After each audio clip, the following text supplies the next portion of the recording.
Hello, traders. FX Pip Collector here. Today is Wednesday, April 23rd, and this is my analysis for the Aussie US dollar. If you haven't done so yet, definitely do check out my free Discord channel, link down here in the corner at the end of the video, and take a look at my website, fxpipcollector.com. Make sure to watch the video on the home screen to learn more.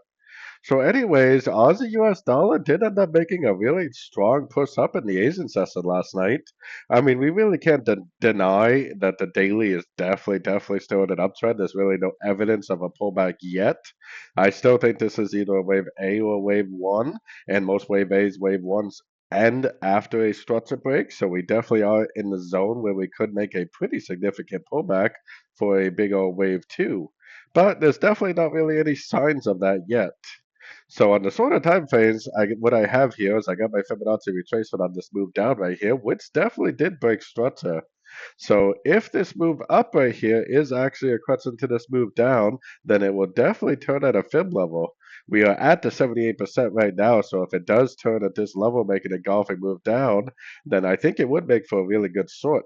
If it doesn't turn at this level, or if it just kind of, bounces around a little bit, never makes an engulfing candle, but instead just keeps on going up, then like I said, we have to keep in mind that the higher time frames are definitely still in a very strong uptrend.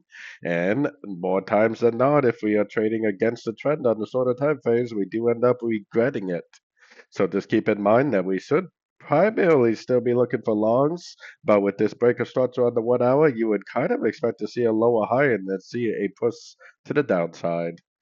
So anyways, don't forget to like and subscribe, and as always, thank you for watching and happy trading.